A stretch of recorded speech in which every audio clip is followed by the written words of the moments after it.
To call our March 7th board meeting for Benicia Unified School District to order. At this point, we have a report out from closed session on student matters. In the matter of student number 19-006, do I have a motion to uphold the recommendation of the committee? I'll make a motion to uphold the recommendation of the committee. And a second? I'll second that motion. And all in favor? Aye. In the matter of student number 19-009, do I have a motion to uphold the recommendation of the committee? I'll make a motion to uphold the recommendation of the committee. I'll second that. All in favor? Aye. Thank you. All right. With that said, I'd like to ask our student reps to lead us in the pledge. So if everybody would please stand.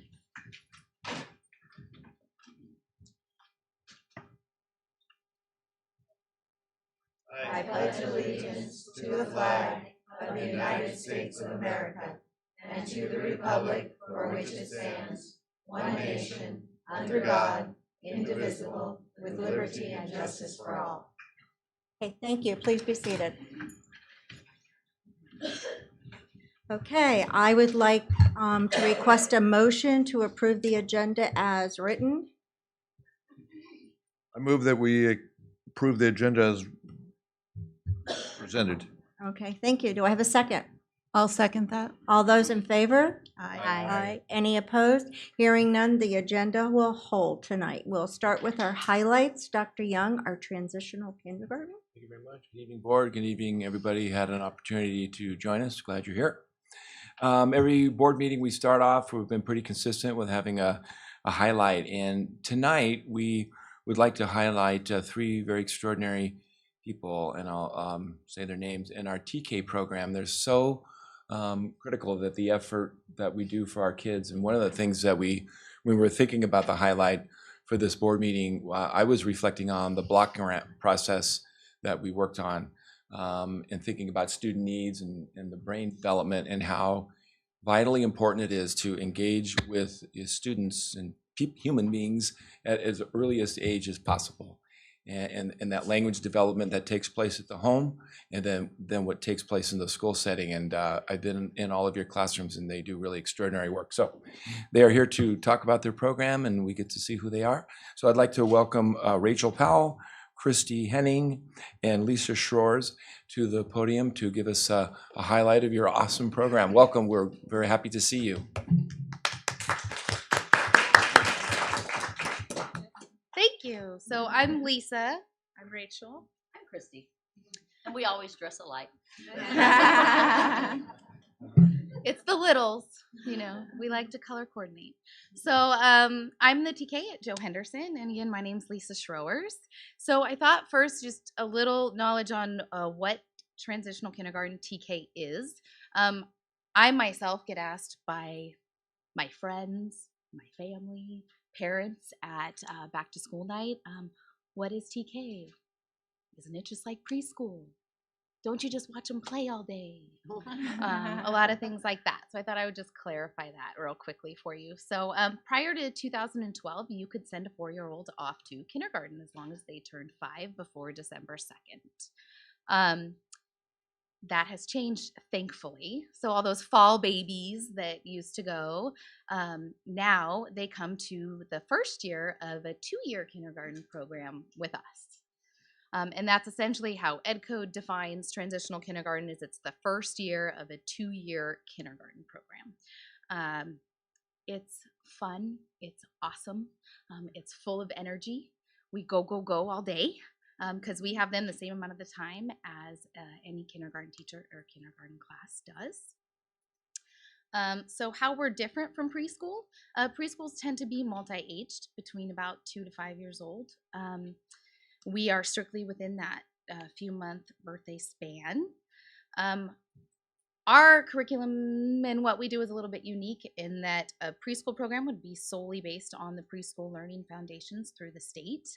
Ours is a mixture of that as well as kindergarten Common Core standards. We all know what's expected of kindergarten.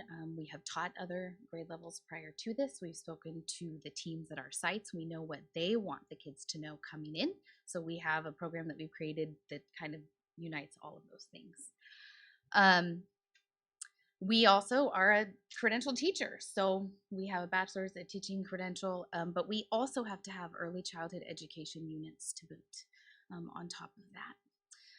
I brought a flyer that to share with you that we all use. Yeah, just a tool that we use when we say what playing really means in TK. So we may say playing, parents may say playing, the kids go home and say, well, we just played at school today. Well, what playing really means to us are all of these things. So when they're using a sensory table, they're using language, comparative terms, they're requesting information and dialogue, their names for things like the language that you talked about. When they are using manipulatives and learning, they're playing, but they're using patterns, ordering, sequence, number sense, geometry, and so much more. So we just thought we would share with you what playing really means to us. All right. So on top of the, academic stuff, Lisa mentioned that we use the, preschool foundations as well as kindergarten Common Core. A really great opportunity that we have in TK is to work on the social emotional skills. It's actually a curriculum that we use. We use Second Steps as a way to give them just the time that they need to mature, the language skills that we talked about.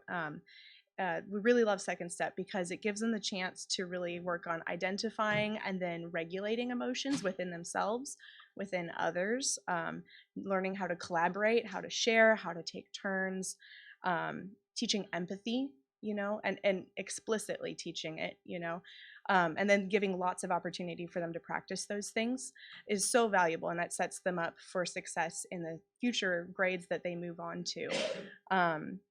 We also use ESGI, which we wanted to give a little shout out to because we love it. It's educational software to guide instruction, and we really do use it to guide our instruction because we don't have one set of standards. We really have the freedom to meet students where they're at, whether it's closer to the preschool or closer to the kindergarten side. And ESGI is a great assessment tool that we use to see exactly where each kid is at, where our class is as a whole, so we can adjust our instruction to match the kids where they're at. So we hear a lot of talk about UDL, Universal Design of Learning, and that's really what we're doing in our classrooms. And ESGI is a great tool that helps us with that. Leslie asked us for some examples of success, and there was one story that we thought really stood out that we wanted to share. There was a student at Semple a few years ago who started out in kindergarten, and it was pretty evident early on that he was really, really struggling. And so as a part of his speech IEP, it was brought up, well, let's offer this first year of a 2-year kindergarten program. And in October, he was moved into Christy's class, where he had the time to mature and grow. He gained that foundational knowledge that he needed and had a really great year in TK. So then when he moved on to kindergarten the following year, he was all set up and ready for success and had a good kindergarten year. And how great of an opportunity that was, instead of maybe pushing through kindergarten, being retained, to have, the extra year to develop and grow and receive developmentally appropriate learning at his level, which is what we do, and and then move into kindergarten ready for success. So this is all well and good, but if it doesn't have an impact on overall performance, then where our tax dollars are going? So Leslie asked us to talk a little bit about just the impact that TK does have on student performance and how that's measured. So informally, just at our own sites, the kindergarten and the first grade teachers always come to us. They take initiative to seek us out and say, we can tell which students have had TK. And they've started being more specific about identifying those kids and spreading them out so everybody gets some of those leaders that come in already knowing classroom procedures, and some of those things are already in place. So that's, pardon me, just a very informal way, but something that's certainly evident and that impacts other students that may not have had TK, but certainly sets an example of how to raise your hand to get the teacher's attention, or how to walk in line on the way to lunch, those kind of things. Also, Rachel briefly mentioned just a assessments that document growth. And sometimes that's very informal assessments. In my classroom, I have clipboards, and every month the children do a self-portrait. And it's interesting to see their August pictures that look a little bit like fog scenes, and then they transform into, yesterday we did our March picture, and it happened to be the day we all wear our I Love Math t-shirts, and one of the kids drew his self-portrait with a t-shirt that said, I heart math. That was his own thing. So just to see that transformation in very informal ways, but then also, as Rachel mentioned, we use ESGI not just for report card times, but just on a regular basis. How are they doing? I noticed that none of my kids really know the sound of the letter H, so let me reteach that and come back and revisit. So it gives us that opportunity as well. We also talked about some of the students that may have IEPs.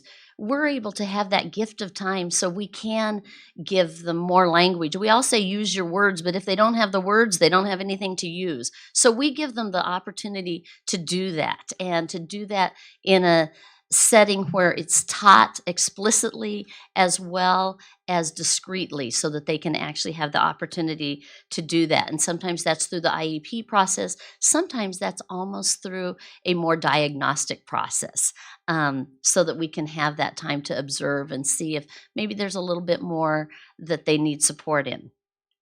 But that's informal, and that's just Benicia Unified. Statewide, shortly after the initiation of TK in California, the CDE contracted with the American Institute for Research to conduct an independent 5-year study of the TK program throughout the state. As Lisa mentioned, we were one of just a very small couple of states that allowed children to enter at age 4, so we were unique in that way. And they wanted to see if this new approach to kindergarten, a 2-year kindergarten, actually had an impact overall on children's education. So in that study of over 6,000 children during that time, students from Joe Henderson and Robert Semple were a part of that study. So it's also very local. Turner wasn't at that time because they didn't have a TK at that period of time.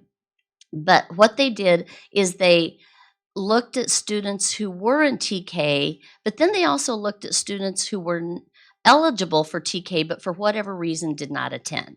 Maybe parents chose to keep them in preschool for another year. Maybe parents kept them home.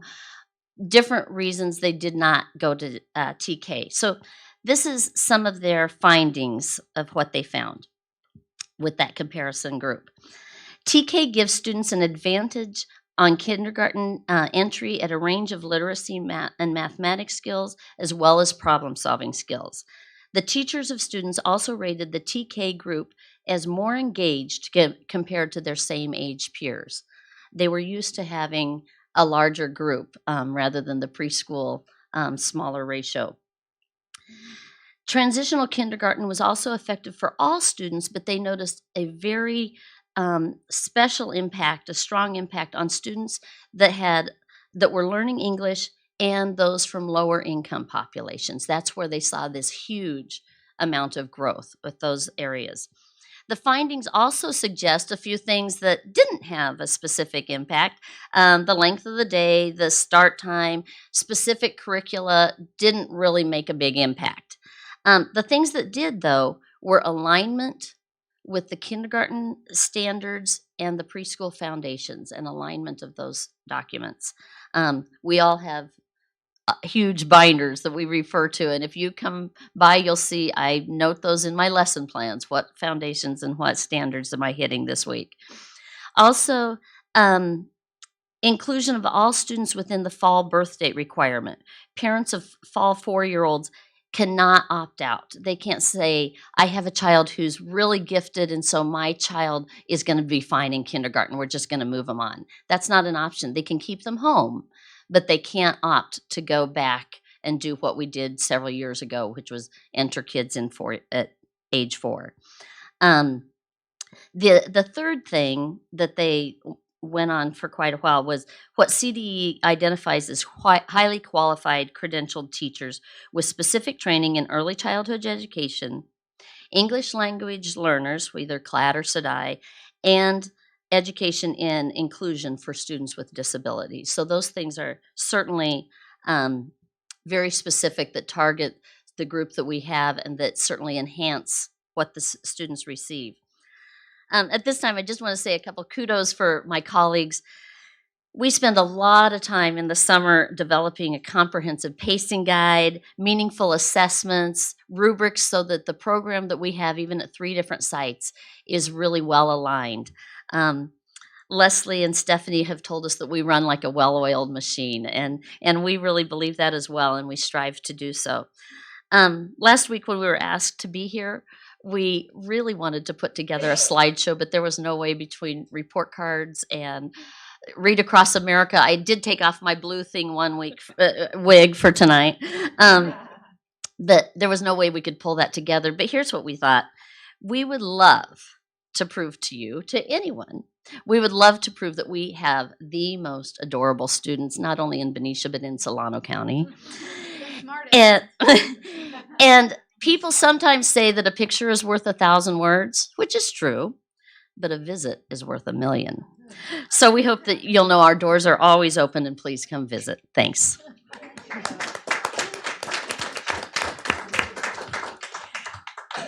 Yeah, don't go yet. First of all, you don't get to leave. Yeah. First of all, thank you very much. I had the opportunity to be in Miss Henning's class a few weeks ago and was very impressed. Yeah, we had a great time, and I saw all the drawings. They were delightful. And my other comment is I have 2 fall babies and really see where the benefit of this would be. Do you see greater differences with either genders? Nobody wants to touch that one? Typically. Lisa, come on. Okay. Do you? I only have one set, so. I would say typically, if you are looking at genders, boys tend to need the gift of time. Yep, they do. And we're able to offer that. There's girls tend to fare a little bit better. But it's amazing, even if they know all the academic knowledge for kindergarten, even if at 4 they come in our door, they know all their letters, they know all their letter sounds, what they learn socially and emotionally being within this group and the curriculum that we use and what we're able to teach them about problem solving and critical thinking and working together, there is something for every child to learn in our classrooms. And the gift of time for boys, for those of us that all have boys, we are agreeing with you. Yeah. They need it. On a larger scale, I work in the college setting where we are dealing with what we call the boy crisis, meaning that they're not making it all the way through higher education at a higher rate. And one of the things we talk about at that level is what their preschool experience was. And so preschool and TK. That is part of why California started looking at how, Right. why do we have kids bombing out at 3rd grade? Why do we have these, the number of referrals for special education? All of those kind of questions are exactly what the state was looking at. What's the common denominator with this population? And where do we need to address what's going on? And that's what it came down to. So thank you. The work you do has huge impact. I wanted to say thank you also, and I will be at each of your classes. I will come. We'll look for you. So thank Put you. you to work though. That's, I will be happy to help. Thank you so much. So ladies, again, I want to thank you. I have been around, and these classes are amazing, and we could not have better people with our little kids. And as far as the state of California, I mean, I think it's one of the most brilliant decisions they finally made to put transitional kindergarten into place. But, you know, having you 3 at the helm, our kids are in awesome shape. So thank you very much.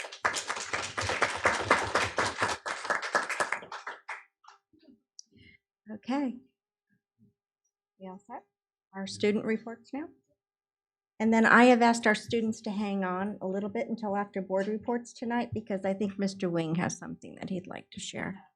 He did have? But it's important that our students hear our reports and stuff too, because a lot of times we do stuff on their campus. So did this picture that I told them about bomb out, is that what you're telling me? The person who I have the picture of is not here tonight. Oh, okay. All right. The normal rep is not here. Okay.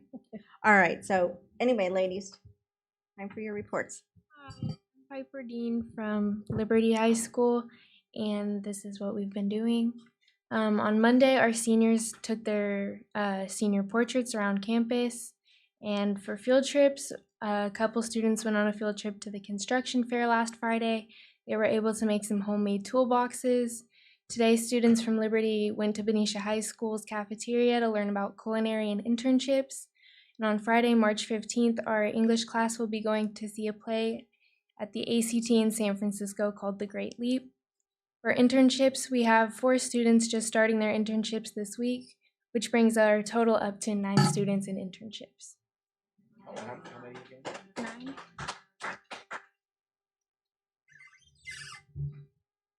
Hello, everybody. My name is Ashlyn Smith. I'm Benicia High School's ASB Vice President this year, and this is what we've been doing lately. As I'm sure you all well know, Benicia High School has been preparing the past couple months for the visitation of WASC. Between sitting in on focus group meetings and giving administration our input, leadership has been doing their part to aid for the visit this week. On Sunday, a few of our leadership students, including myself, gave WASC committee members tours around campus. And on Monday, as a class, we had a discussion lunch with a committee. And don't worry, we all had very nice things to say. Next week, there will be a student review of the visit. Last week, we had our Festival Spirit Week, celebrating our winter and spring sports, captains in a rally on Friday. Also last week was, we had a signing of 4 of our softball players to major universities, one of them being Amanda Ardari, our ASB president to the University of Hawaii. So we're really proud of her. This week, leadership elections began with our sophomore class speeches today at Access. Also today was BHS's first ever boys volleyball game. Looking into the next couple weeks, we have prom and multicultural week coming up. On April 6th, the theme of our prom will be A Midsummer's Night Dream, and it will be hosted at the San Francisco Galleria. Thank you.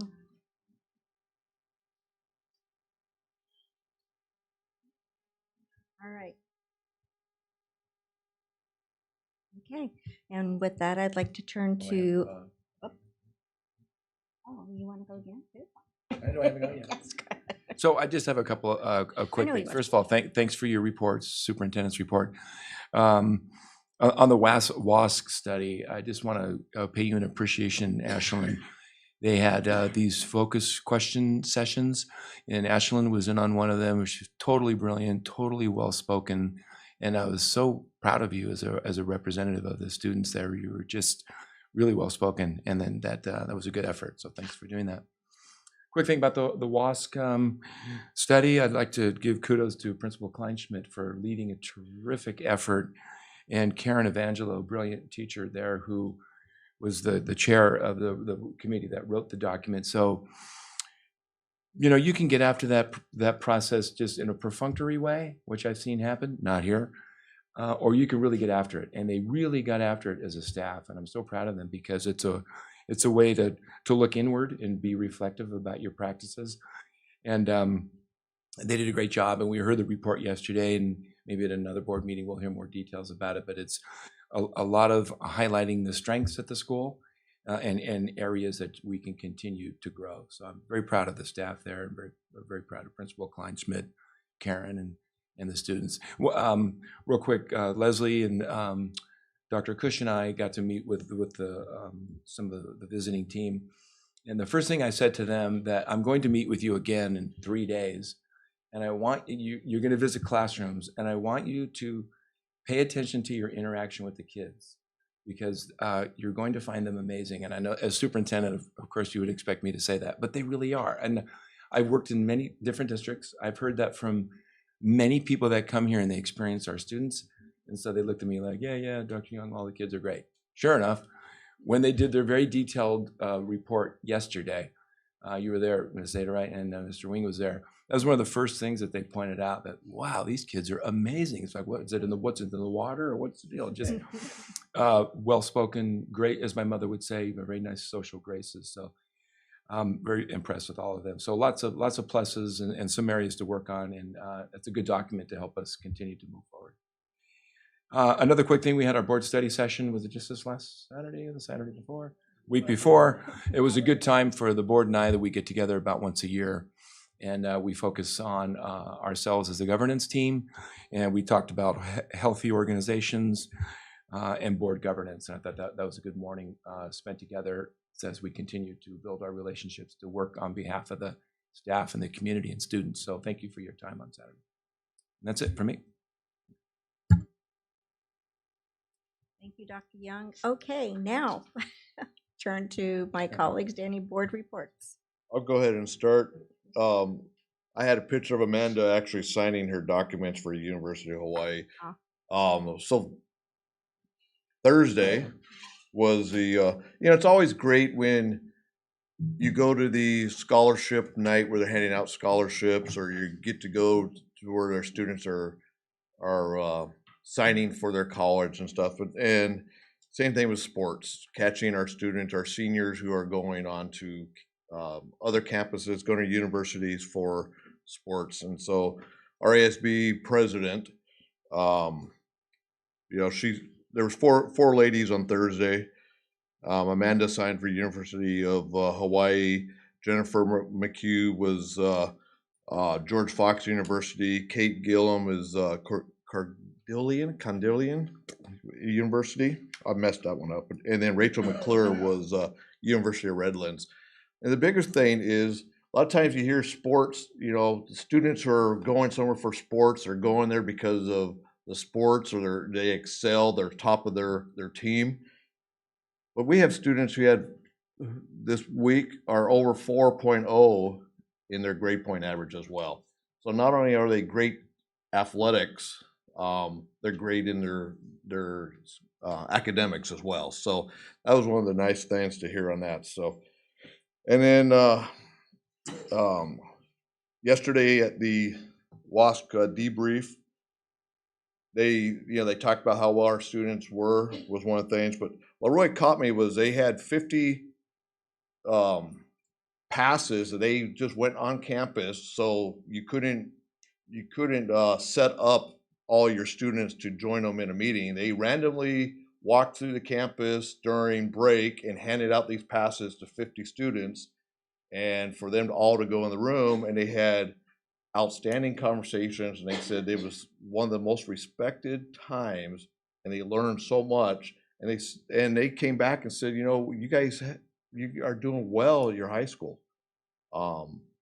So not like you could send them all in leadership and they're getting all the kids, or in your AP classes. They actually went on campus and just randomly handed out, and they said that they think they had somebody from every group that was in there with that talk. So I'm waiting for our report. One of the questions was, well, what did we get? We don't know. They won't share their recommendation because it goes to the state. The state compares their report, our report that we sent in that caused all this, and then the state makes a recommendation. So we should know that. I don't know how long that takes, a month or so, but I'm excited when the principal will come and actually share out the report from them and everything, and a lot of great things on that. So. And I just have to add real quick that one of the other things that the kids said, that the reporters said, was that they feel very much cared for by the teachers. So you think about, well, why are the kids acting like that? They're in places where they feel loved, known, cared for. So that was loud and clear too. And they talked a lot about the great things our teachers are doing and making part of the care, but they also talked about classified, and the glue to the whole system is the custodial, the kitchen staff, the administrative secretaries or administrative assistants, and that was actually in their final report as some of the top things. So that was nice. Mrs. Zeta? Hello. I also was really happy about the WASC. The meeting yesterday, there was a great participation from the teachers and the staff that came to see that, and I think they thought it was more than normal that participated in that. That was good to see, and I also enjoyed hearing what they had to share about our students and our teachers, and how they said that our students felt that if they needed anything, that the students told them that they would go to a teacher. There was somebody on campus that they could relate to and share information. So that made me feel good for them. Let's see. I attended the Benicia Education Foundation, their last meeting, which I'm part of their meetings now. And they discussed their meet and greet that's coming up on 3/14 for kindergarten. It's a kindergarten meet and greet. They are having a Night of the Stars on April 26th. And then there's the Race for Education on May 5th. And then subsequently, I got an email from one of the, I think it was Neely, who sent me an email that had said that they got some donations for, I think, the run. And they were people that had donated last year that are doing it again, which was really, really nice to see that. Let's see. Diane and I are attending next week the Legislative Action Day in Sacramento. So we'll be able to report on that after. And one thing that I did this past Friday, I was at one of the elementary schools. I'm trying to think. I think it was, oh yeah, Farmer, sorry. I was like, I didn't write that on my notes. Like, whoa, you're right, Farmer. It was at Mary Farmer. And it was the Brian Stowe Foundation. And let me tell you, I was so incredibly touched by his story, which is incredibly sad that that even happened.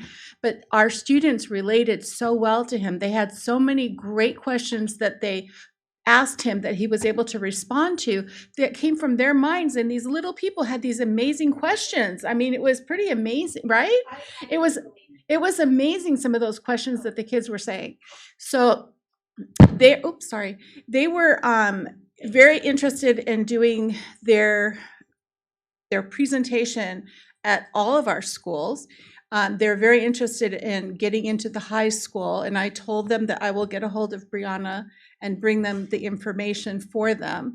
I think it's something that our kids should see, and it does relate to anti-bullying. It shows what can happen when things get out of hand, and he's just an amazing, amazing man. So, and it doesn't cost the school anything. It's just a donation, so that y'all know that. So that's all my reports are. Thanks. Okay, thank you, Mr. Miss. I Sunday went to the WASC meet and greet. Was able to meet the members of the WASC team, and there was a lot of parents there for the they had a parent discussion, and there was a lot of parents that showed up, and the snacks were really good too. I still want to know where they got those cookies from, man. Those were amazing. And Monday night, I went to the Solano County School Board Association meeting, and we are going to have our dinner. It's for all the school districts in Solano County. It's our turn to host with Vallejo, and we're trying to get it done. The gentleman from Vallejo that was there said that they have a lot of room to do it. We need to find a caterer. And in California, there's been a lot of new laws in regards to LGBTQ students. And we are currently, if anyone knows, we're looking for a speaker that could come and talk to us to make sure that we're aligned with all the current laws. So if anybody knows of any speakers who are up on that, that'd be really great to know. That's what I have. So do we have a date? I am sorry. Yes, I do have a date. I Oh, apologize. come on, Thank you sure. for helping me out with that. The date is May 6th, and it will be from 5:30 to 8. And like I said, it looks like it's going to be in Vallejo at their office. Betty and I will talk and see if that's really the way it's going to go down. So More to come on location. more to come on location. Yes, ma'am. Thank you. All right. Okay. Thank you. Okay, Dr. Hogan. Let's see, the one other thing I wanted to share this evening is that, graduation is coming, which means grad night is coming.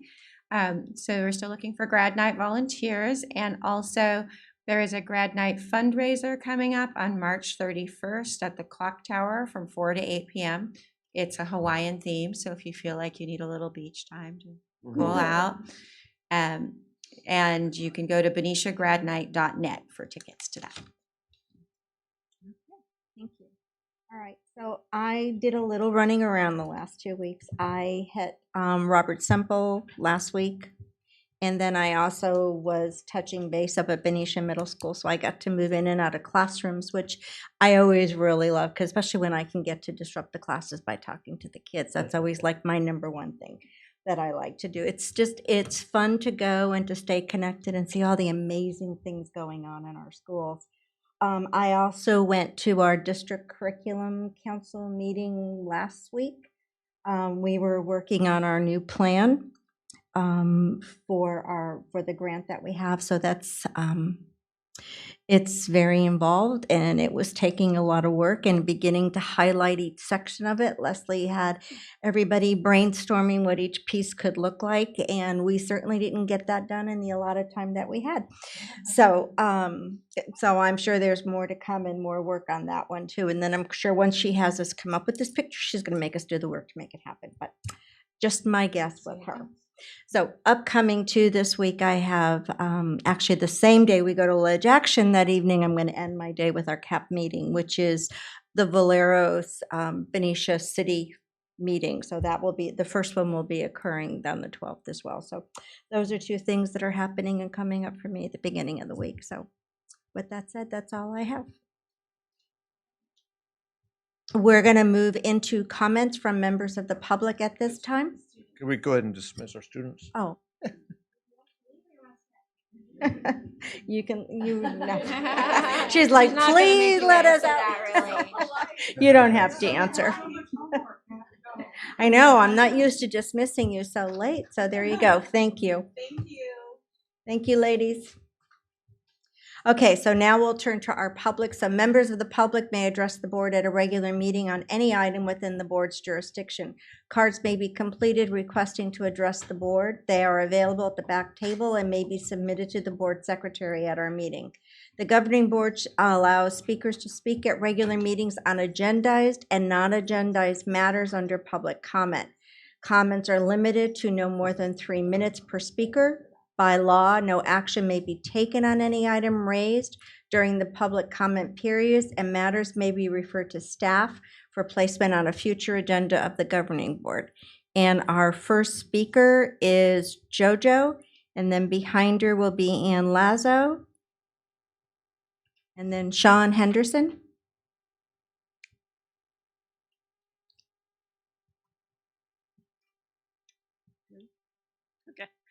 Jojo Donetti, Benicia Community Tennis Association and Benicia High Tennis Coach. Trustee Maselli, I do know somebody who can help you with that. She's a lawyer and a tennis friend. She works for Human Rights Campaign. I'll give you her contact info. You bet. Okay, from the last board meeting, I found the indignant tone of Trustee Wing regarding the safety of the tennis courts to be interesting. Close the courts if they are unsafe. For years, Trustee Wing, as president of this board, you greeted me at these meetings with an exuberant, we're fixing the courts and getting lights after Measure S was passed. From my original presentation to the board in May 2013 about the safety of those courts, you knew what the conditions were. Did you expect them to improve over time with neglect? Do electrical problems fix themselves over time without intervention?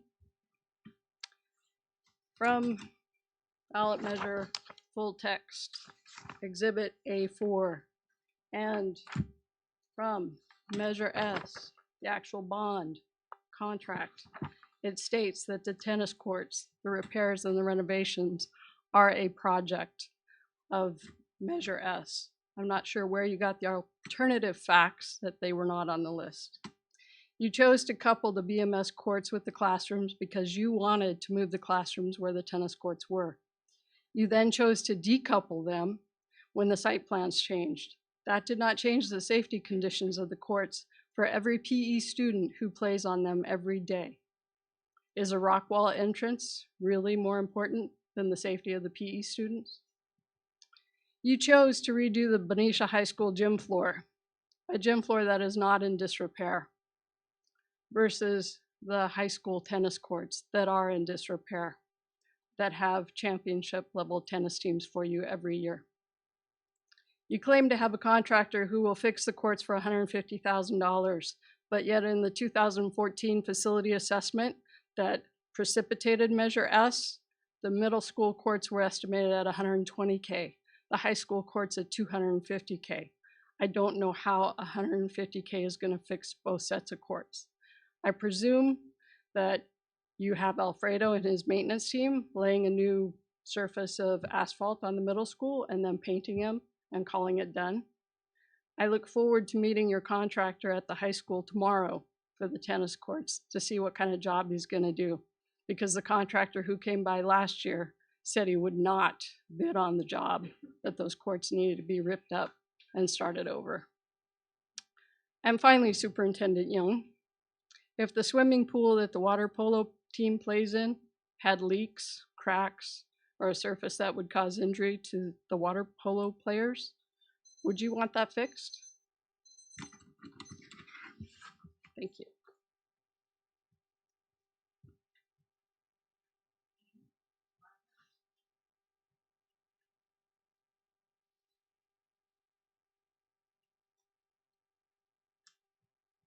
Hello, good evening, everybody. Here because I got kind of confused on Roxanne Egan's report last week when she talked about the Measure S, the bond. She said it's about 50 million, but there's like a difference between 49.6 and 50 million. It's 400,000. I received this February 2016 during the master plan meeting here. There was about 14 of us.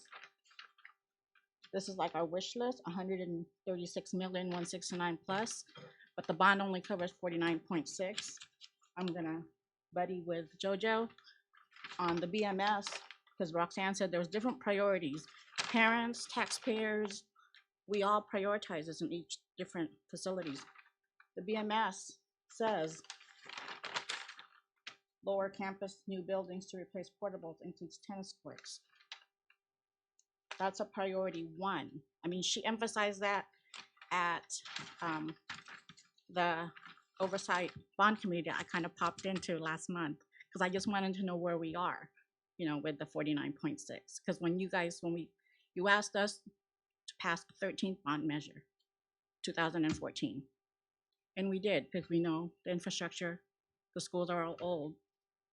But I just want you guys to be accountable for the money that's coming in because it's easy. It can easily get lost. I mean, we keep saying transparency. The way she reported it and the way it came out, even though there's a bond oversight committee, I just feel like it's not making any sense. If you're a tax, I mean, I haven't worked in a while, but when they say transfer in, transfer out in taxes or CPA, that's like something that was utilized last year is going forward this year. I just want like maybe freedom of act, more like accountable to us taxpayers that's, you know, sitting here or that's paying into it for the next 17 years on this one. And I know you guys are going to ask for more because that's only 49.9 is only part of 132 plus. And it's going to cost more because economy, you know, it costs maybe another 2 or 4 million by the time all this wish list is going to get fixed, you know. But I just wanted you to be aware, especially for the ones that are brand new. But I know, Mr. Martello, you're not new. You and I sat next to each other on the LCFF when Janice Adams was there in the back here. That was a 3-4 hour meeting. So, but thank you.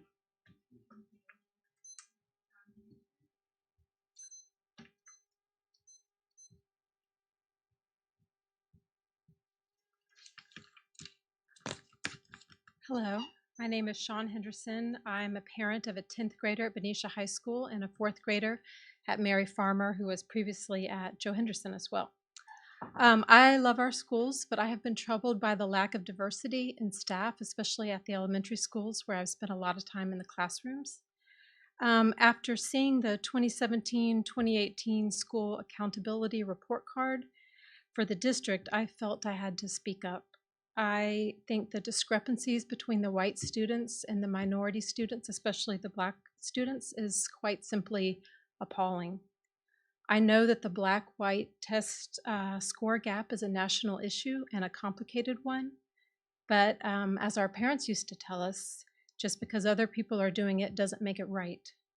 And these kids here in this report, represented by these dismal test scores, are our responsibility, Benicia's responsibility. I am asking that we make it an absolute priority in Benicia to ensure children of all races are given the education that they deserve. I propose for consideration by the board that we develop some intentional strategies beneficial to all students. As elementary school is the bedrock upon which a student's entire future is built, I think it's critical we start there. What we give to young children in grade school not only charts their path, it charts their children's path. First, we should strive for way more diversity in staff. Minority students pay a cost for an overwhelmingly white school environment, and having one non-white teacher at Mary Farmer makes it an almost exclusively white environment. In fact, a 2018 study by Johns Hopkins at American University showed that a Black student who has one white teacher by grade 3 has a 13% higher chance of going to college. If they have 2 Black teachers by grade 3, it's a 32% chance that they are more likely to go to college. Secondly, teachers should be involved in ongoing professional equity training and be held accountable to those standards. Teachers should be trained that African American students may come into grade school with a different skill set born from different experiences, but that is in no way indicative of aptitude or potential. Teachers should be taught how to proactively promote equality in their own lessons, and teachers should learn that effective techniques of engagement will let minority students achieve the same academic, social development as other children. Lastly, I ask that budget priority be given to classroom technology, smaller class sizes, and resources for those kids who may not qualify for an IEP, but who are evidently struggling. I've seen this make a world of difference in my own sons at their previous school. I thank you for listening.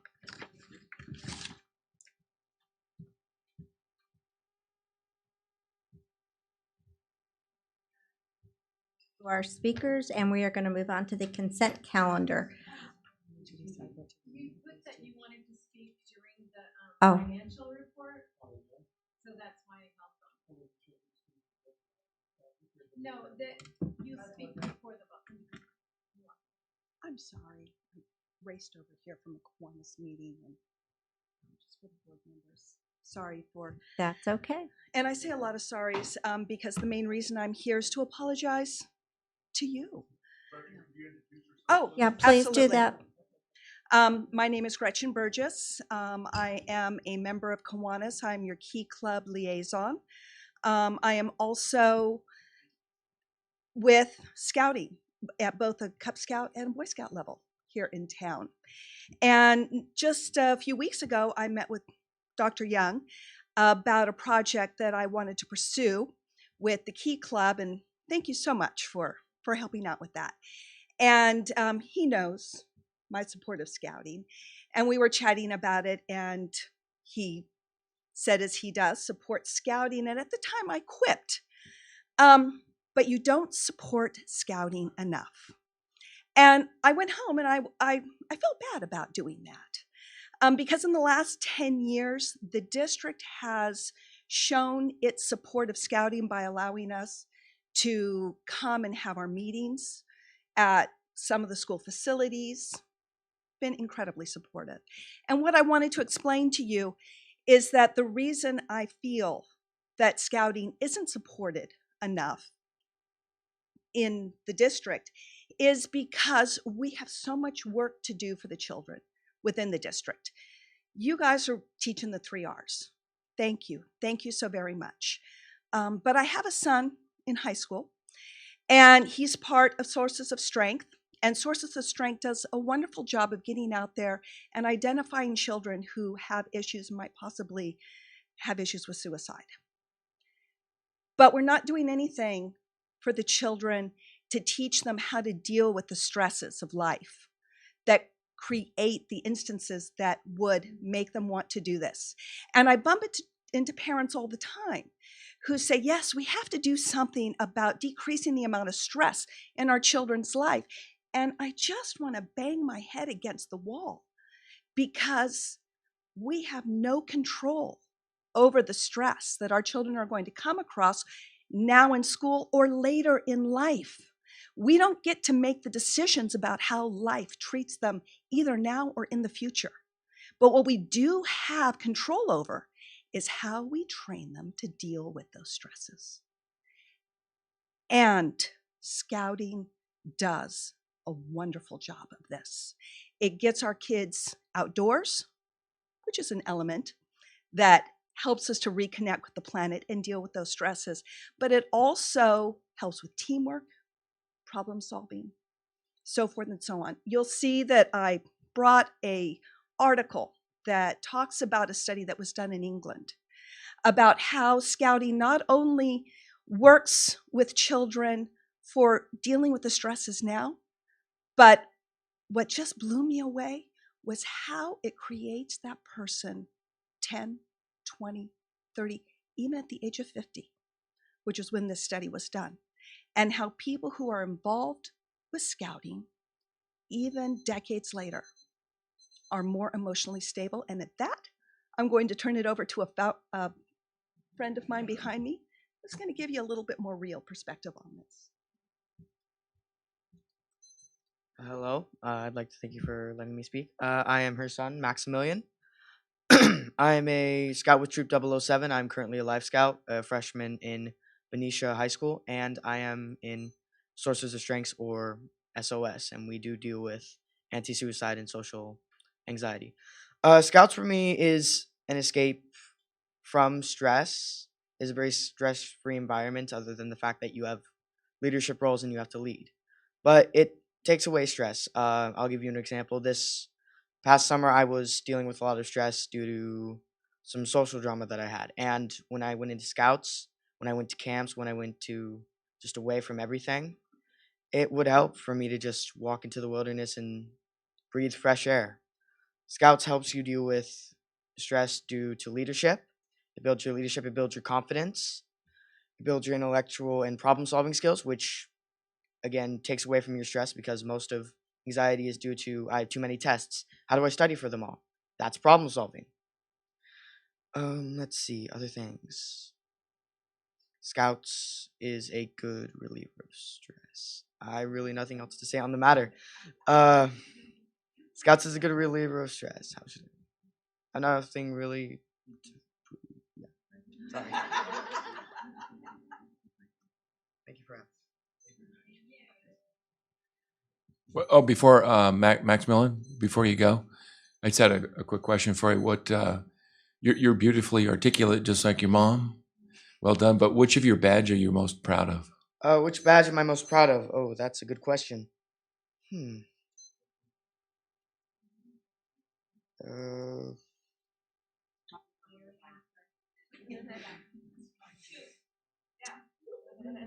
Probably personal management.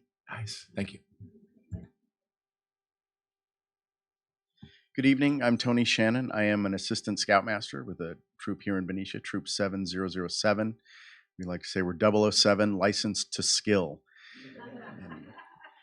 Now, there's probably many people in the room, and I'll be brief since they both spoke. I'll be brief. There's probably many people in the room who know what the motto of Scouting is, and that's be prepared. So Scouting teaches young men and now young ladies to be prepared for life. But I would guess that most of the people in this room do not know what the mission of Scouting is. And the mission of Scouting, which is what my job is in Scouting as an adult, is to teach young people to make ethical and moral decisions in their lifetime using the Scout Oath and Law. And that's what we do. We teach them to make ethical and moral decisions throughout their life. That's how we prepare them. We go camping, we light fires, we throw hatchets, we do all kinds of fun stuff. We do challenges. There are physical challenges and mental challenges. They get the merit badges and they go up in ranks and they take on leadership positions. All of these things are just tools for us to teach them to make ethical and moral decisions throughout their life. And this is why Scouting is a good thing, and I want to thank you for supporting it. Good evening.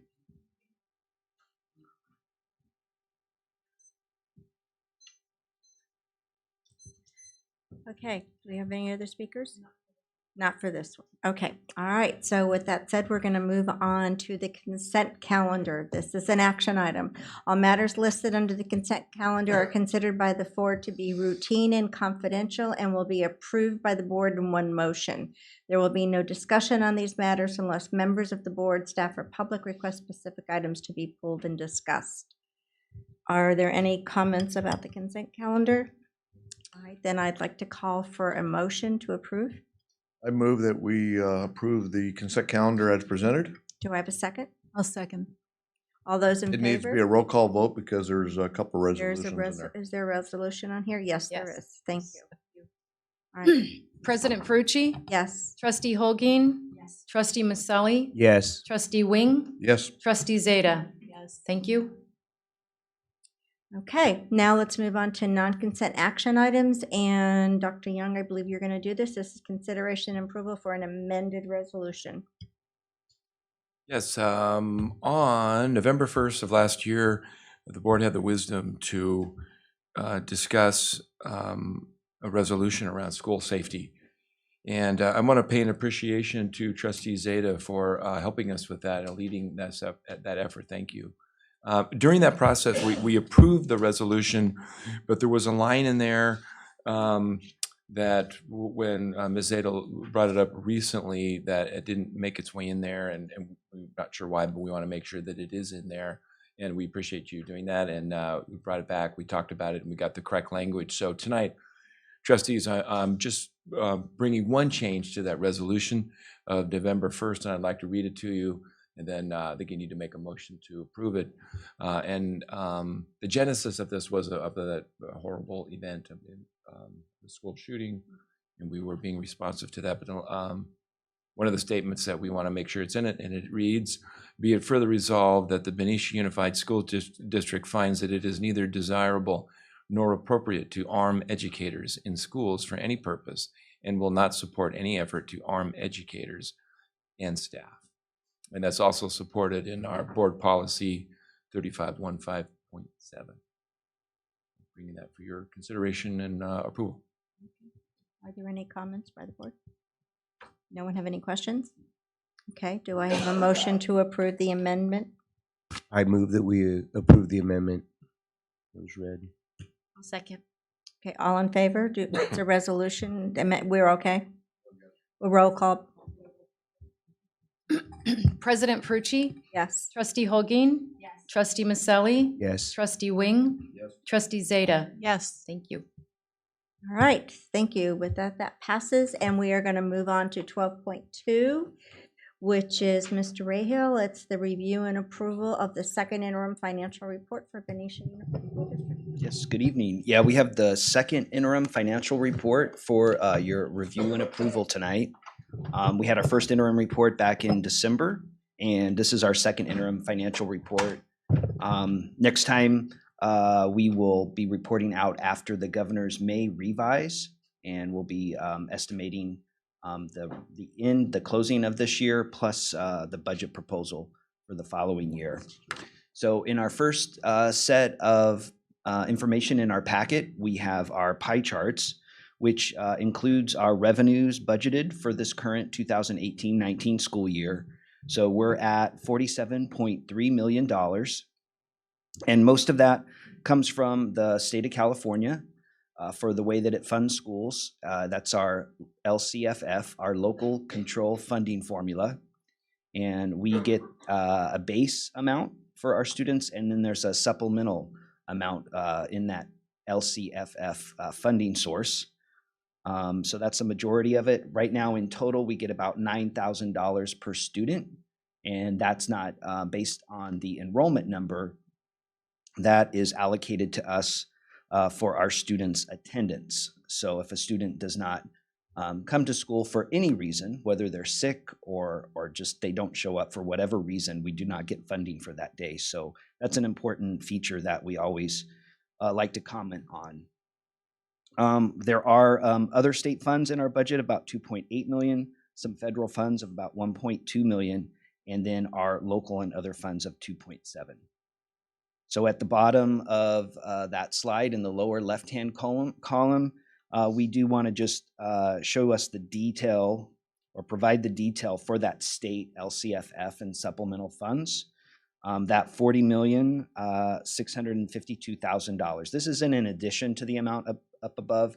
It just shows that when we're collecting that money from the state, about 24.6 million of that comes from the state, and the rest is generated from our local property taxes.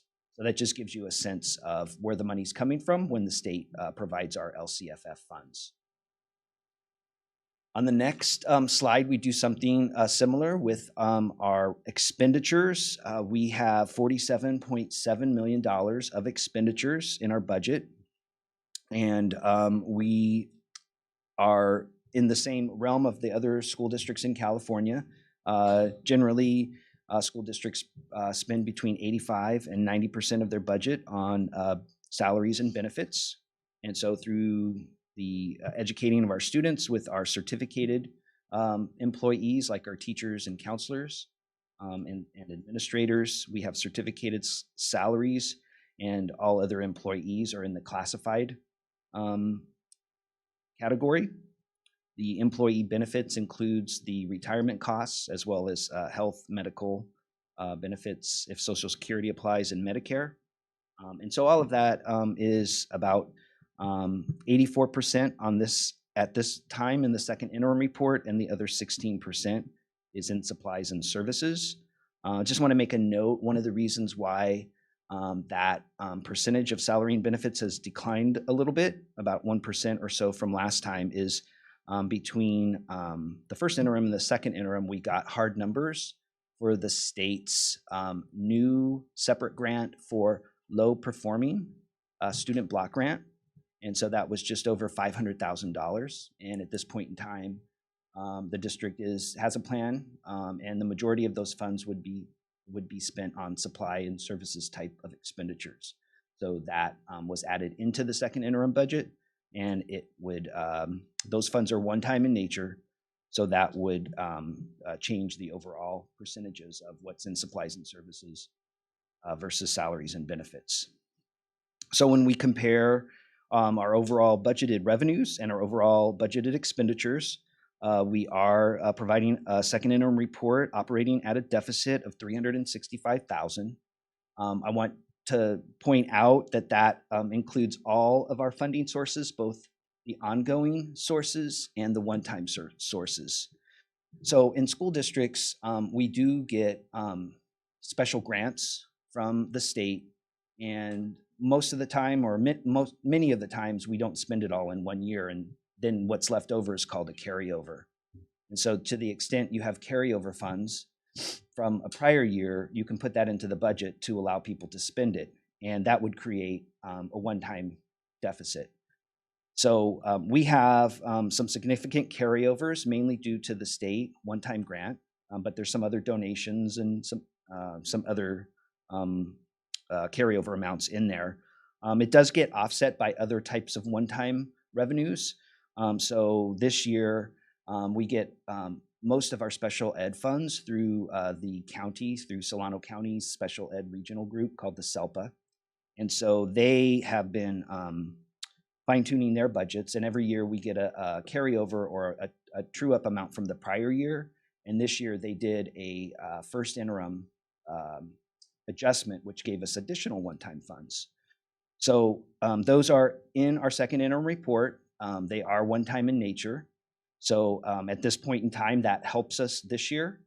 Next year, when we put our budget together, we will not budget those one-time revenues. And so what happens is that if everything holds the same, then the general fund has to come up with those funds to keep the expenditure level at the same level. So that's what we're working with right now. We've been meeting with the Director of Student Services in regards to the special ed programs and what the needs are for next year. So just wanted to point out that we were fortunate, I guess, this year to get some additional one-time funds from the Solano County Special Ed Group, which kind of helps, pay the bills in the special ed program. Our special ed program For the entire district right now, it costs rounded about $7 million. And let me get the amount. We don't get that amount of funds from the federal government or the state government to operate those special ed programs.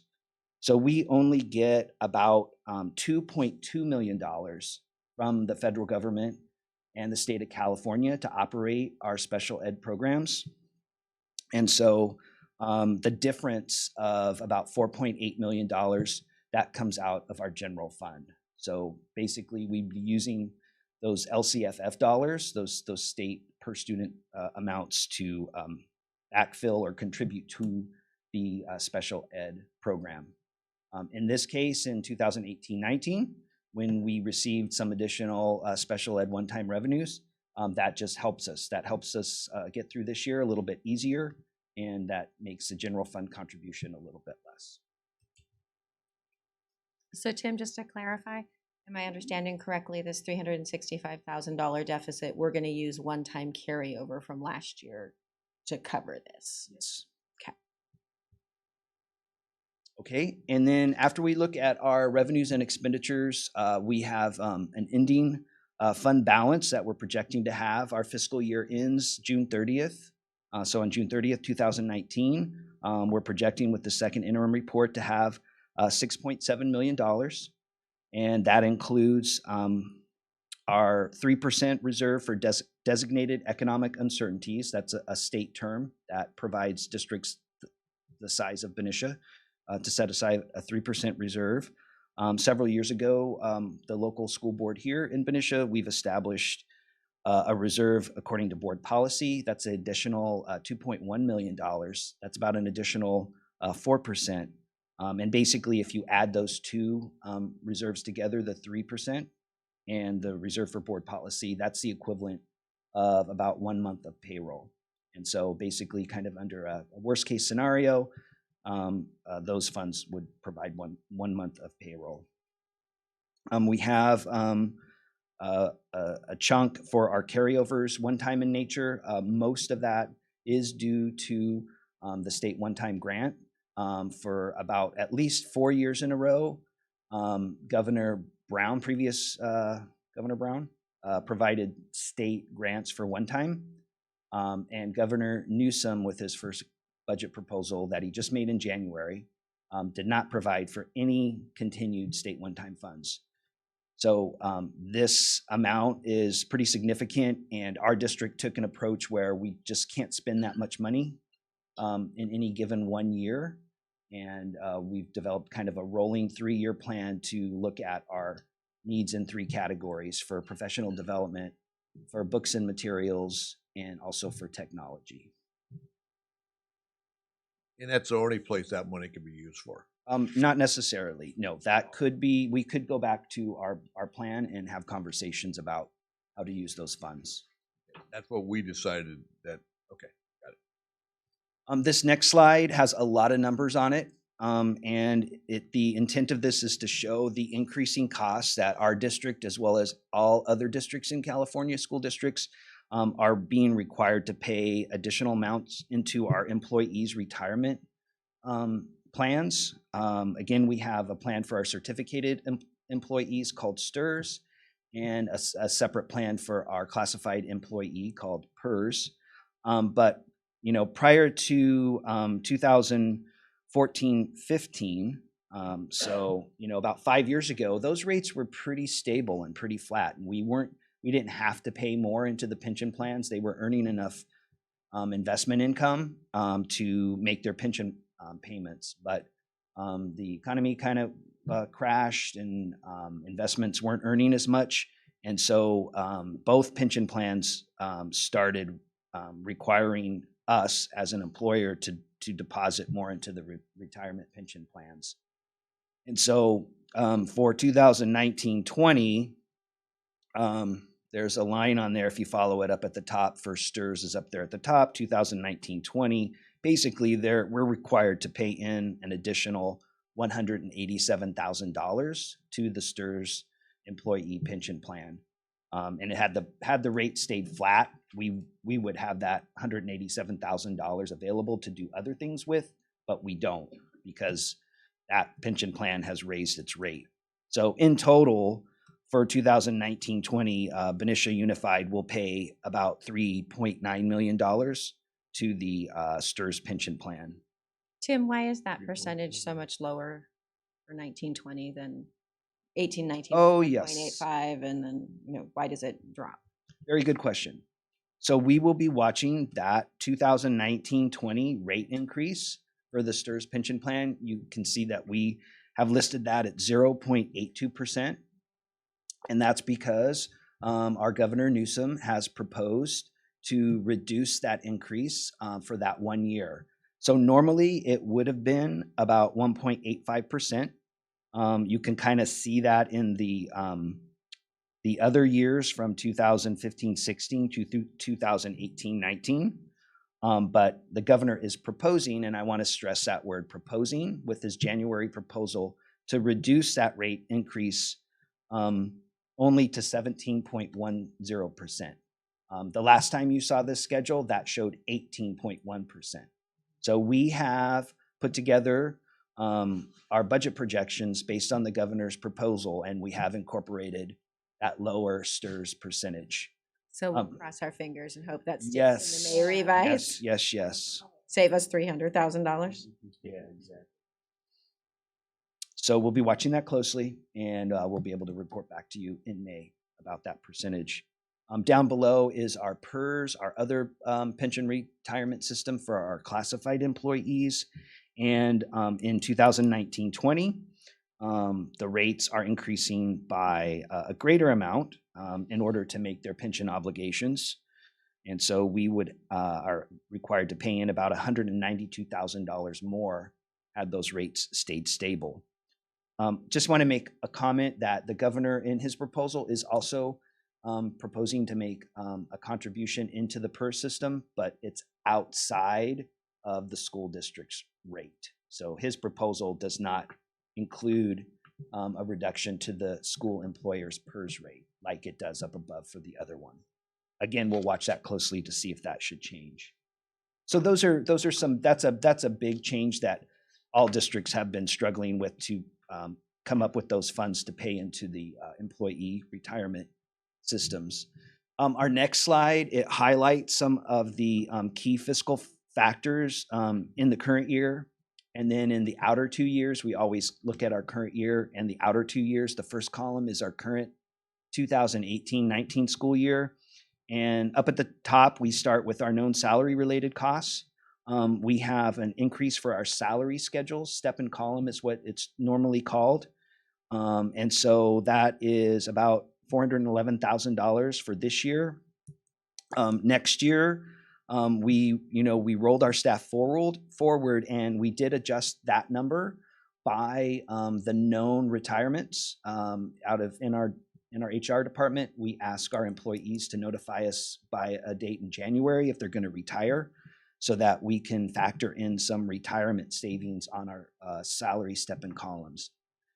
And so that factor had been factored in, and in 1920, that $380,000 has been adjusted downward. It would have been more had we not known those retirements.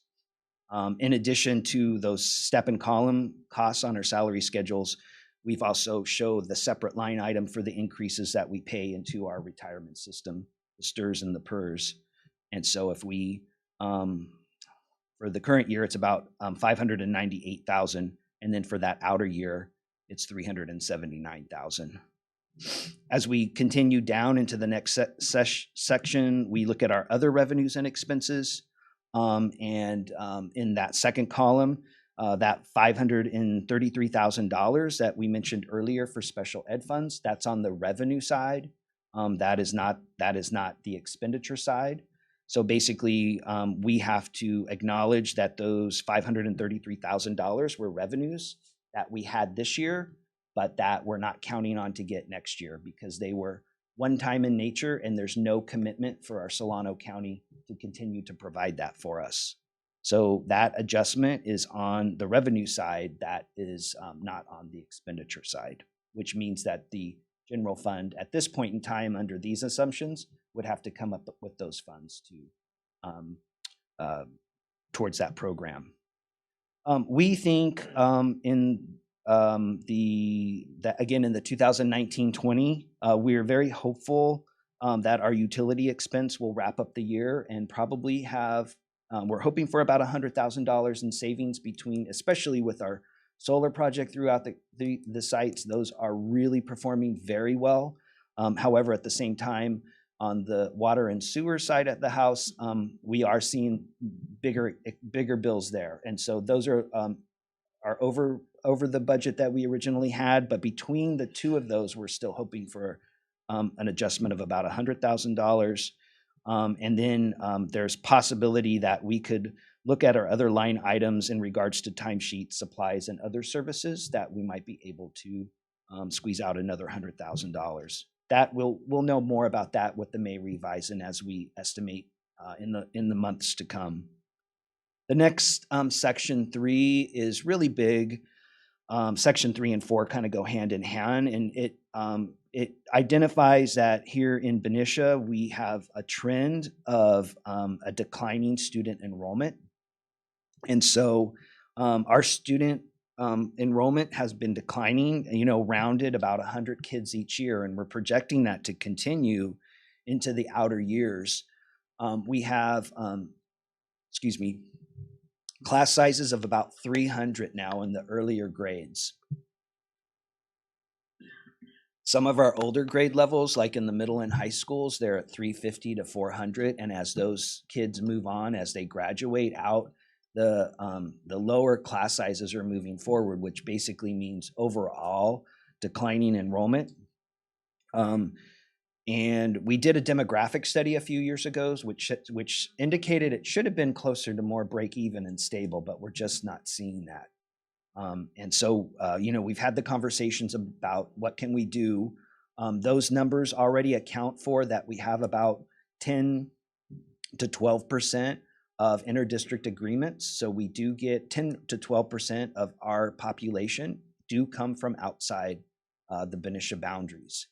And so we feel that that's a good percentage. It's enough to get our hands around. Could it be a little bit more? Probably. Could it be a lot more?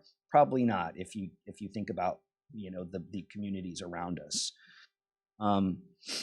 that lower enrollment means less kids in our schools, and we get the biggest funding source for us is that Lcff, and that's based on not enrollment, but those kids attending our schools. And so if we have less kids enrolled, we have less kids attending, and that means that the funding level is a little bit, it is greatly reduced at this level. The percentage there, the unduplicated student percentage, what the state does is it provides us some additional supplemental funds that you saw in that first pie chart. And what we do is we count our kids that are in one of these 3 categories, if they're an English learner, if they're a foster youth or homeless, and whether or not they're enrolled in the free and reduced price meal program. So about 25% of our population falls within one of those 3 categories. If they're in more than one, we can't count them twice, and that's why we call it the unduplicated percentage. So down in section 4 with our Lcff formula, I provided the numbers like this to show you the impact that declining enrollment has on our school district. So the first number listed there in number 4, that's the number that it would have been if we weren't declining enrollment. So that's before we adjust our what you call ADA, average daily attendance. But we're not getting that, and we have to adjust, we have to subtract out the lower number of kids that we're actually serving. And so that leaves the third line there in section 4 of what we're actually projecting to get from the state for under the Lcff funds. So if we look in 2019-20 as an example, if we had the same number of kids next year as we do this year, then we would have enjoyed receiving $1,482,000. But unfortunately, based on our rolling forward of enrollment and our projections, we're not going to get that. And we have to reduce down by 120 students, 1,000,001. And so we're only going to be receiving 381,000. Now, when we have less kids in our schools, when we're projecting less kids, that also means that we can adjust staffing accordingly. And so in the next section, it's listed as number 4 again, but that should say number 5. Oh, thank you. So as these smaller class sizes, class enrollments are happening, we're projecting that we would be able to reduce by 7 teachers, 1 at the elementary and 6 at the secondary. And so we're working with those principals right now to put some plans together to reflect a reduction of 7 staff. That doesn't necessarily mean layoffs, because due to retirements and resignations, it would be through natural attrition.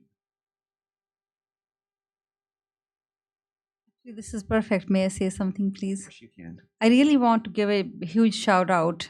Tears came to my eyes when I saw these emails from very generous, thoughtful, wonderful teachers we have in our district that I am very happy to announce that we don't have to do any layoffs this year, no ifs, because our teachers, some of our teachers chose to volunteer to either volunteer to transfer to a different school or to teach another subject. So again, heartfelt thanks to our wonderful teachers, all of the teachers, but specifically who volunteered. Thank you very much. So good news. Thank you. Got a quick question though. So I know that we don't get hit every year for reduce enrollment. There's a hold harmless. So what are we? So are we seeing this from kids, the reduced amount of kids from last year or 2 years ago? Yeah, you bring up a really good point. So basically what the state does, it does have a hold harmless clause. So if we are reducing enrollment in the current year, they don't take the funds away from us until the outer year. And so our budget does account for that. And if we look at that, if you scroll back up a little bit, Betty, to item 3, or item 3. So you can see, like in the current year, our student enrollment has declined by 130 students. And what happens is if you go into the middle column, what we get funded on 120 less kids. So our average student attendance percentage is about 96%. Some schools are a little bit less, but it's generally about 96%, which means 96% of the time a kid shows up to school. So if you have 100 kids, then 96 of them show up to school every day. So what we do is we take about 96% of that 130, which is about 120 kids. And so we don't take the hit for that 130 is enrollment. The 120 is ADA. So you take the hit for that loss in the following year. 1 year lag time. Unfortunately, we're projecting this to continue for a few more years. Obviously, as schools wrap up, we can update our numbers, but at this point, we're seeing that trend continue, not only for next year to be down 74 kids, but in that outer year, another 109. So that number will definitely change. Actually, both of those numbers will change. Hopefully the 1920 would be a little bit more positive. Hopefully they both will, but definitely that 2021 number will be adjusted as we get, fresh numbers. Down at the bottom in the last section, it's the cost of living adjustment. And so the state determines how much it gives per student based on this cost of living adjustment now. And for 1920, the governor's proposed of 3.46%. Last year, or actually for this year, which was a Governor Brown budget, the COLA was 2.71%, and he gave a little bump, a 1% bump to the LCFF COLA. So we received that this year, but for the For the next year, 1920, it's being proposed at 3.46. Some summary slides. Basically, here, this up at the top, it is it's rounded to the nearest million, just to give a big picture look at what our annual operating deficit would be. The attempt here up at the top is to show that a deficit doesn't necessarily mean a bad thing if you can identify what parts of it are one-time in nature. As I mentioned before, it's not unusual for a district to operate at a deficit if it's mainly due to those carryover items, which in this case, that one-time deficit up at the top basically is indicating that we're spending about $500,000 a year for those state one-time grants. We're kind of spending that down over several years. So that will actually take us out for several years. And then at the bottom part of this slide, we also show that over the current year and the outer 2 years, we're maintaining our 3% reserve and our board policy reserve, as well as any other one-time reserves, which will be spent down as we spend those carryovers. The next couple slides in the packet, just real quick, it's a different way of looking at it. This chart just puts the reserves in a bar chart. And on the last slide, or is it on the bottom of that one, Betty? Maybe the next one. Yep. And so what this does is this shows what our annual operations are up there at the top. And you can kind of see since 2008-9, it's kind of been up and down. If you kind of scroll over to the line chart, and we had some tough times with the Great Recession. We were getting federal ERA funds to help us through some bad times, and so we'd spend those down, and then we would get them. So it was a bunch of up and down over those years. And so the last few years, we've managed to operate closer to break even, and hopefully project into the future that way as well. At this point, we might go back to that. I'm sorry, I apologize. Can we go back to that last slide, please, the bar history? Yes. 1718, if you go to the bottom, go down. Yeah, 1718's missing in both the chart and the bar, and it looks like we went from 7.1 million down to 3. What happened in 1718? There's a formula error there. Do you see the little reference REF? I didn't know what that meant. Yeah, it meant there's a reference error in the formulas. So I will. I'll go back and update that. That'd be great. All right. Yeah, it is not 0. Yeah, I didn't get. That's like, whoa, we weren't here. Thank you. You're welcome. Sorry about that. No worries. So there's some additional attachments in. We've been talking for a little while here. We have a staffing chart that's included in the packet, which shows you the staffing in the district. We've got a one-page sheet in there that shows us how we're spending our LCFF supplemental grant. We get $1.9 million to serve the 25% of our student population that's enrolled in free and reduced EL and foster youth. And then there's a bunch of detail on all of the other non-salary expenditures as well. So would you like me to walk you through the highlights of those, or? Pretty makes sense. Yeah, it's pretty self-explanatory, I would say. Okay. So what we could do is I might I'll wrap it up with the PowerPoint. That just gives us our next steps with this second interim financial report.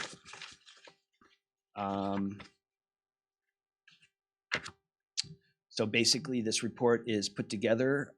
It is a positive financial certification, and that means we're basically using the state adopted budget for our numbers here in Benicia.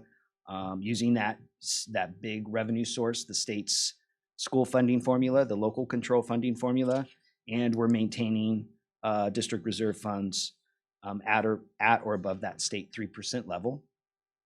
We're reminded the LCFF is how the state of California funds our public schools. We are getting on average just under $9,000 per student. Again, that's not based on enrollment, but it's based on their attendance, but it's about $9,000.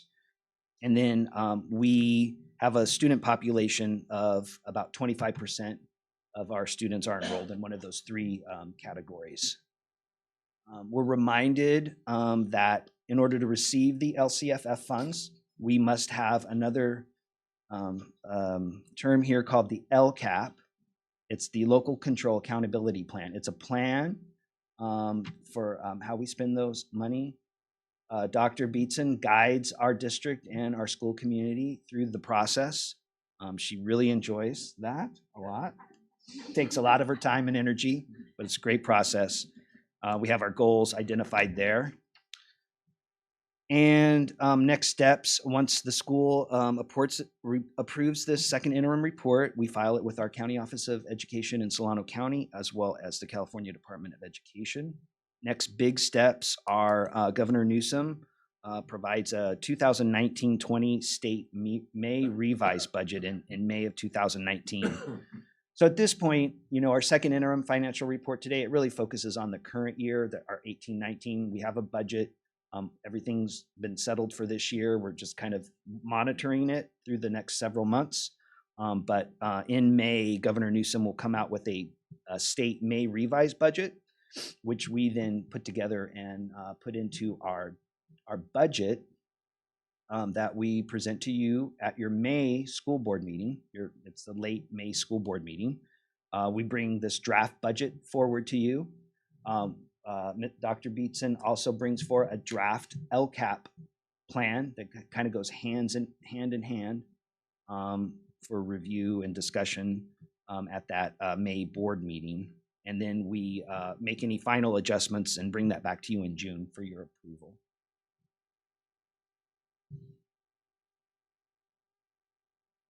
Thank you. Are there any questions for Mr. Rejo? Okay, we have two comments from our public, Virginia Barraza, and then also Elena Kelly.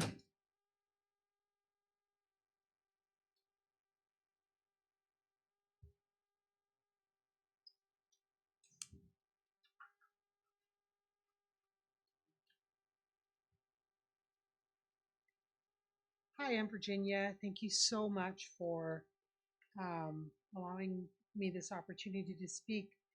I'm going to set my timer. Do you have the? Okay, perfect. Thank you. So much has come up.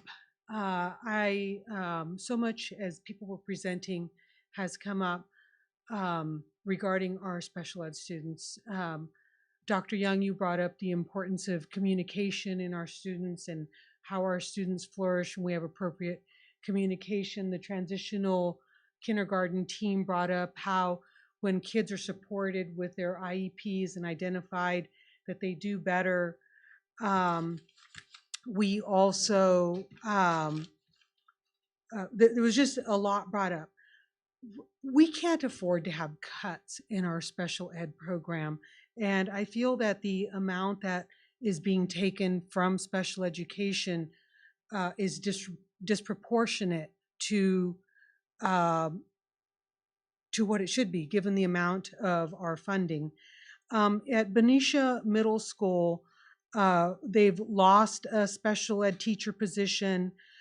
We've moved for inclusion to an inclusion model, pushing most of the students into core academics, and there is not a core inclusion specialist.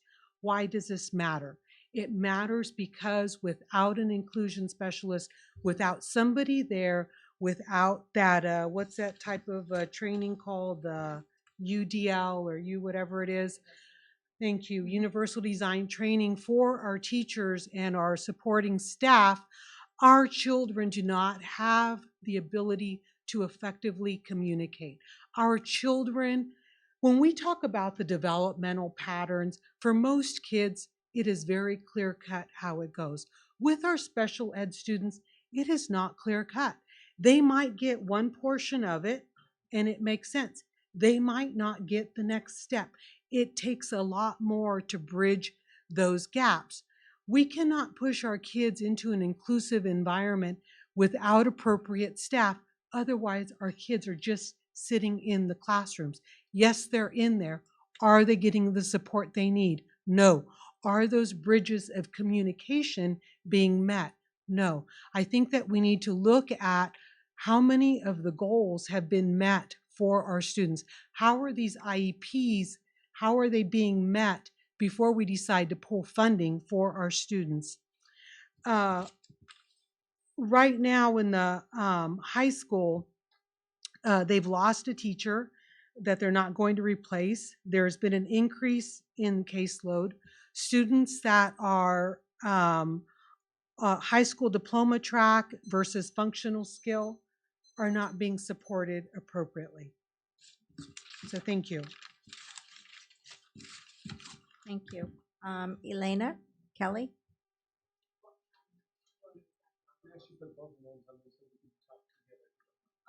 Oh. Is that William? Yes? Okay. How are you? We appreciate you letting us come up and speak tonight. Elaine and I were in front of this board a year ago talking, actually we had a meeting with Dr. Young in his office discussing exactly that, the need for inclusion specialists. The lack of continuity from the elementary schools to the middle school is an ongoing concern from us. So I'd like to clarify something if I may. Do we have an actual deficit of approximately $8 million in the budget that is being made up by the carryover of the 900,000 and the 533,000 from the special ed fund? Is that correct, Mr. Rejo? Oh, sorry. Okay, fine. Sorry, that's so frustrating.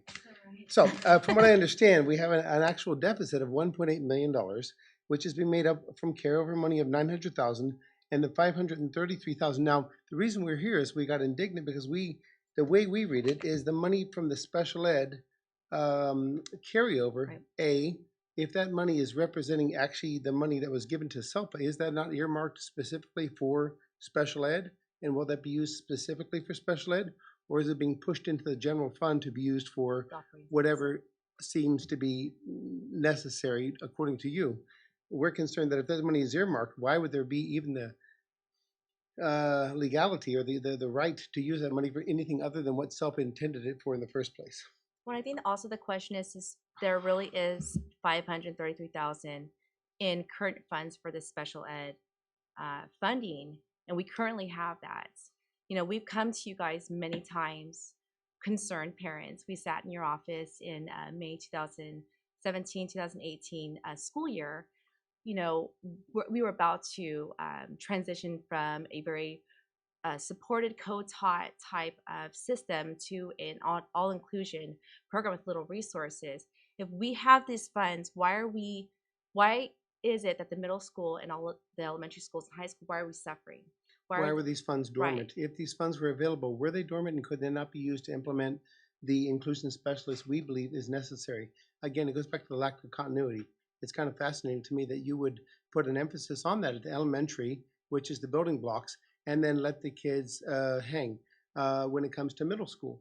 When they took away the resources this last year too, they also kind of, like I mentioned, put the kids in the deep end, put them in general ed. So they took away the shallow end, they put them in the deep end of the kiddie pool. And I actually love E9.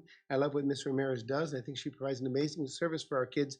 But I believe that she, as she knows our kids intimately, has had to push in and fill in where there is the lack of the UDL training with the teachers in gen ed that have struggled, I believe, to implement the IEPs as is necessary to help our kids bridge that gap, knowing that there might possibly be $500,000 that was not used and could have been used for that is pretty upsetting. So that is correct. So can I continue to move on, or is it with that together? Can we do 6 minutes because we're 3 each?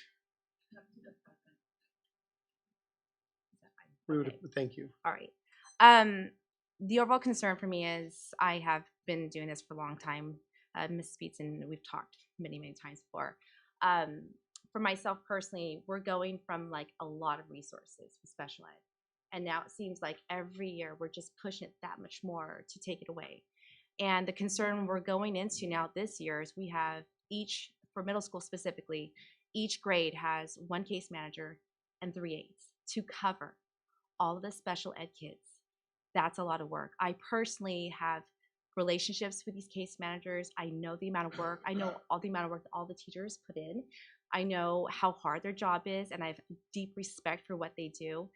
But here we have funding, and I'm not sure if it's being laid dormant, and we're not really, I need to know what we're doing with the funds. And why are we now using these funds when the special ed community and these students are already suffering and getting little resources, and now we're going to take these funds and now use them to cover a possible operating deficit. So I guess I just want to make sure, are these funds protected by the law under special ed laws? And are we able to do this? You know, I want to know what the laws are regarding this, especially if it's coming from SELPA. So those are the questions I do have.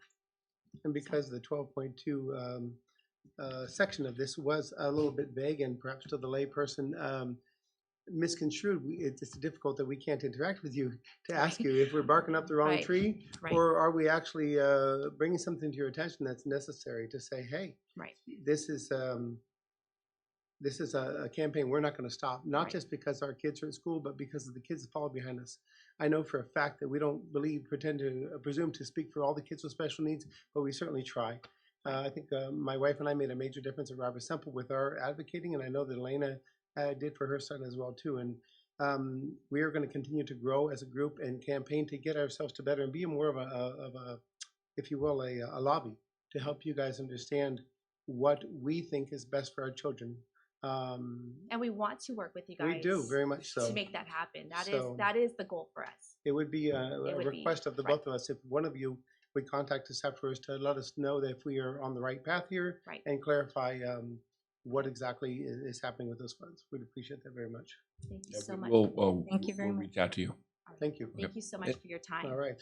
Could I ask staff to, if they could follow up on that and let us know what the budget and the expenses and everything is on that? Thank you so Thank you. much. Thank you. Thank you. Now I'd like to second Mr. Wing's request if we can get clarification of how they're planning to use that new money now that they have it. Okay. All right. Any other comments or questions from the board? Okay, and with that, we need to, my computer's gone away, but we need to make a motion to approve the second interim report. I make a motion to approve the second interim report as presented by Mr. Rahal. I second that. Thank you. All in favor, say aye. Aye. Any opposed? Hearing none, the motion passes. Thank you. Thank you, everyone. Thank everyone for coming out this evening. This board meeting is adjourned.